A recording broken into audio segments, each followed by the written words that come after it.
This season is a little different for everybody. Everyone seems to be in turmoil this season. There's a little bit of chaos for everyone. Emiliano, where do we pick up with the entire group? Well, I think turmoil is exactly the right word, because we're picking up a bit after the end of the first season, and all the characters seem to be in in situations that are very different, that they've never experienced in their lives, and that makes them be well, that makes them have to survive their different situations until they can actually get them under control, and as you've seen in the first couple of episodes, it's not very easy for any of them, and I think that creates a lot of humor. And what's my favorite part of the second season is that you actually get to experience different universes that each of the characters has to go through, and it's really interesting when they're able to get all together and have these separate universes with their own characters within them kind of clash and see what happens with the group dynamics. Sebastian, where do we pick up with your character personally and financially? He's broke. I mean, Sebastian starts in an interesting journey in a way, because as we see him leave season one, he's a renewed man, but at the same time he's broken, and this season, what we wanted to experiment with him was what happens when you haven't really healed from a wound or something, or you want to kind of be different to what people think that you are, right? And so he's trying to adjust to this singleness and to be different and to be carefree and to not be a romantic, but that backfires really hard because it's not the sense of person that he is, and he's not allowing himself to feel things. So that's when it comes to his personal life, he just becomes a mess because he's just trying to figure out as he goes along, and he's going on all these different dates, and he's trying to in a way be able to move ahead, but it's singleness at the end of the day. And then financially, he's broke, man. He's just been trying to get this project going, and as we know, trying to make a movie or a show made, it's pretty hard, especially if you're gonna put your own money down. That's the first rule of this business. You do not put your own money. And this guy, he's trying to be able to reformat the way he's trying to make his career happen, and then but he has to battle into this consensus of like, what do I do? Do I do things that I don't support and that I don't like just to finance my career and my passion projects, or should I just, in a sense, go with the flow and see what happens and maybe let this die for a second and try to get invested in something else? Emiliano, is this season something you had planned out since season one, and you guys have a trajectory of how the series is going to go? Or did this come to you guys, over the pandemic? You mentioned the stimulus money during the first episode and things like that. Is this something you've always had planned, though?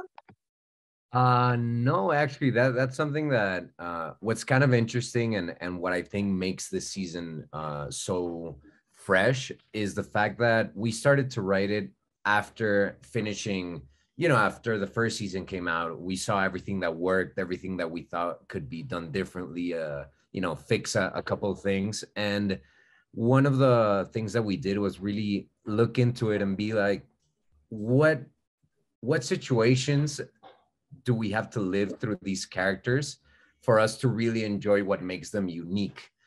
So for us, it was really interesting sitting down with the writers' room after we already knew the characters. They weren't just characters that were written down, but the actors gave them life.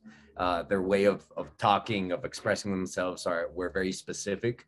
So from there, we just kind of started to think from the point of, we're just going to tell the story of a group of friends and see what happens when one goes into a new job, when Sebastian starts to, really bet on his own projects and stuff. And from that, speaking about Sebastian's character, I think we just started to go with what we knew. As my brother said, it's very, very difficult to produce something, and that's exactly what we lived through. And there's a lot of comedy in that stress, and it's kind of interesting because maybe it's not something that everyone can relate to, in the sense that not everyone is in this business, but it's kind of the same everywhere. If you're trying to chase your passions, yeah, it's just hard when you're trying to make your own things happen. And it's just, since season one, we decided that the things that give us the most drama also give us the most comedy, and we just kind of make life impossible for the characters. I think that's a good segue to my next question. And not to mix too many animal metaphors, but Fish is celibate this season. Can a leopard truly change his spots, though? I mean, I think that's such a crazy ride with Fish, because he's one of the most lovable characters, because he's the most out there guy there is. And he's just so genuine, So it just feels like the second season is the emancipation of Fish in a way. It's trying to be his own man. He's trying to be like a business guy, but then at the same time he's trying to be focused, because he's so scared of life right now, but at the same time he's still a kid that the rest of the friends have to see who's gonna be taking care of him, and yes, we'll get to that. Yeah. And the other interview, we were talking, and Fish goes like, yeah, man, but I just feel like sometimes Fish is the mascot, or like who can get mad with a golden retriever, so it's really interesting, that approach, and just the fact that he keeps digging his grave, more and more. It's just you're along for the ride with them, and I think it's part of the absurdity of the show, that we like to put really heavy stuff on characters like Fish, because the way that storyline is going to develop, we touch some subjects that are really, weird, and that they're the talk of the town right now. And we just do it in such a different context that it just makes you smile while you're talking about really weird things, cultish things. Along those lines, we see friends become lovers this season. Do you think that was the perfect way to sort of add drama to this season? Because it's always so difficult to have friends shift into lovers, and then can they just go back to being friends? Yeah, I mean, I think what we always kind of had in mind was having this second season be a way that all the characters are totally changed. How my brother said with Fish, it's bringing this guy that just has no care in the world. He just kind of lives, and have him really kind of try in his own Fish way to be, a decent human being, of being in control of everything. And that happens with everyone. Mafer and Daniel have to figure out how to live with themselves, and start to think outside of the relationships. As you said, Gonzo and Fabiana are two characters that also start to go in a polar opposite directions as they were in the first season, and see how they react to that as well. And for us, it's that. I mean, we really wanted to create a proper dramedy, and that includes having the same exact things that create so much humor and so much comedy as the season progresses are the same things that cause friction and cause drama within the group. And we always try to address that in the most honest, down-to-earth way, so that everyone can relate to, everyday conversations, even if they're made by really weird individuals. There is a lot of sexual exploration in this season as well. Was there any kind of research that went into the sort of dynamics that would be going into the sexual side of the show? Yeah, I mean, we're talking about single people, or surviving the singleness, so it's like sex is such a big part, but also we wanted to broader the scope of of the audience that we're speaking to, like this coming of age of young women and the type of education they're getting or not, or what kind of taboo comments or stories or like education are we having that is not letting us be as open as we think we are. So I think the idea of being sexual and having all these different things, it's just putting out there like all the different things that go through all of our brains, like the women think this is better, the men think this is better.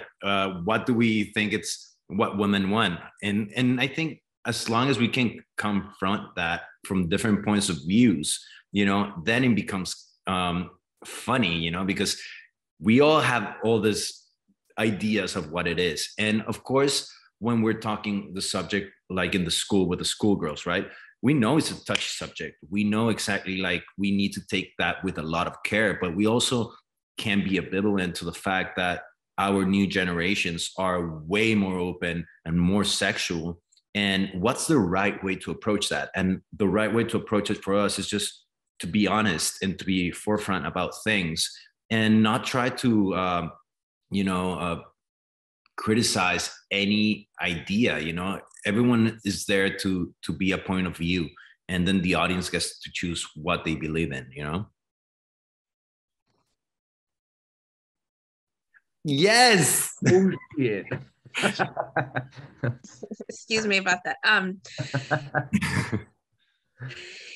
What I love about the series, as Sebastian mentioned, is that it talks about all of these things that people find taboo are also things, though, that people are intrigued about. And I want to know, what do you think it is about this show that continues to make it such a fan favorite series? Whether you think it's the clarity it provides people who may have a little bit of a closed mind when it comes to sex, or maybe it's, hey, this is really what a single man in 2022 is having to deal with. Yeah, I mean, I think the most important thing for us is, how I was saying before, is it's treating everything with honesty, and for us, even, being a comedy in Mexico, we wanted to be different because, we're really different in the way we talk about things, the way we express ourselves as Mexicans, the language we use, and just starting from that point, that people can sit down and hear these conversations and be like, yeah, this is a conversation I would hear from my friends or someone in the street, something that makes you really be, feel connected with these situations. And that's also with how my brother was saying, approaching every single different point of view. And for example, this thing that we were saying about men versus women and their points of view about each other, we wanted to do it honest. So we had half of the writers be women and half of the writers be men, so all the conversations that you see on screen were conversations that the writers had while writing this, Wonderful. And so that we get heated debates in the writers' room, because and then I have no doubt. And then we go into those debates and we're like, perfect, now let's this issues that are happening right here in this confrontation, that's the episode, right? So and then we bring it up, because and part of the way the way we dialogue things, it's on purpose to make it feel like it's just a normal conversation. It's not trying to like overdo it. It's like you're sitting in a couch with your friends and you're talking about sex, or talking about being single, or talking about being jobless, Well,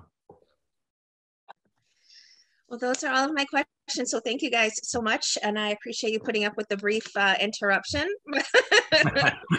But this is such a great series. And I really think season 2 is going to make people laugh and really understand, I think, dynamics more between men and women. Thank you. I appreciate it a lot. Thank you. My pleasure. Be safe, guys, and be well. Yeah, same.